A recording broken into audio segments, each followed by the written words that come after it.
ఫలితాలకు సమయం దగ్గర పడుతున్న కొద్దీ ఉత్కంఠ మరీ పెరిగిపోతోంది.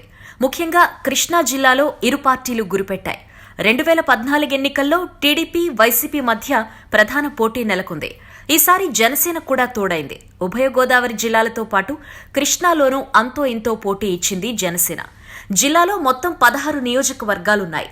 2014 ఎన్నికల్లో ఇక్కడి నుంచి 10 స్థానాల్లో టీడీపీ విజయం సాధించింది. 5 స్థానాల్లో వైసీపీ, ఒకచోట బీజేపీ గెలుపొందాయి.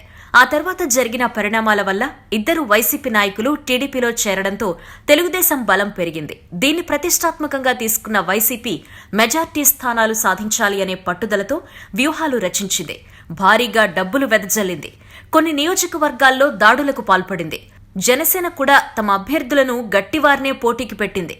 కృష్ణా జిల్లాలో అవనిగడ్డ, మచిలీపట్నం, పెడన, కైకలూరు, ఇతర నియోజకవర్గాల్లో కాపు ఓటు బ్యాంకు ఉండడంతో ఆయా నియోజకవర్గాల్లో జనసేన ఓట్లు చీల్చేసింది. అయితే ఎన్నికలకు ముందు కాపు సామాజిక వర్గంలో బలమైన ఇమేజ్ ఉన్న వంగవీటి రాధ తెలుగుదేశంలో చేరడం జనసేన ప్రభావానికి టీడీపీ అడ్డుకట్ట వేయగలిగిందనే చెప్పాలి. ఎన్నికలకు ముందు పవన్ కళ్యాణ్ ప్రభావం కోస్తా జిల్లాల్లో తీవ్రంగానే ఉంటుందని ప్రచారం జరిగినా ఊహించినంత స్థాయిలో ఆ ప్రభావం లేదని ఈ సర్వేలు విశ్లేషించాయి.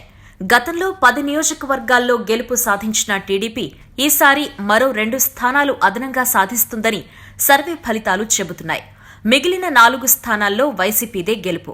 విజయవాడ తూర్పు, పశ్చిమ, సెంట్రల్, అవనిగడ్డ, పెనమలూరు, మచిలీపట్నం, కైకలూరు, తిరువూరు, గన్నవరం ఈ 9 నియోజకవర్గాల్లో టీడీపీ, పామర్రు, నూజివీడు, జగ్గయ్యపేట, తిరువూరు ఈ 4 నియోజకవర్గాల్లో వైసీపీ గెలుపు పక్కా అనేది ఈ సర్వేల సారాంశం. ఇక మైలవరం, గుడివాడ, పెడన ఈ 3 నియోజకవర్గాల్లో పోరు పోటాపోటీగా ఉండబోతోంది.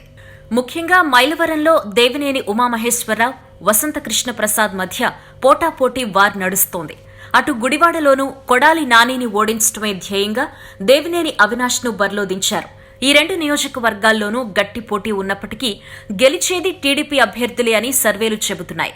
అయితే మరికొన్ని సర్వేలు మాత్రం కృష్ణా జిల్లాలో జనసేన 3 సీట్లు గెలుచుకుంటుందని చెబుతున్నాయి. విజయవాడ తూర్పు నియోజకవర్గంలో కాపు సామాజిక వర్గం ఎక్కువగా ఉండడంతో ఇక్కడ జనసేన అభ్యర్థి బత్తిన రాము గెలవచ్చనే అంచనాలు ఉన్నాయి. మరో 2 స్థానాలు కూడా రావచ్చనే అంచనాలు ఉన్నాయి. మరి జనసేన చీల్చిన ఓట్లు టీడీపీకి దెబ్బ కొట్టాయా? వైసీపీ అభ్యర్థుల గెలుపుపై ప్రభావం చూపాయా? Wait and see.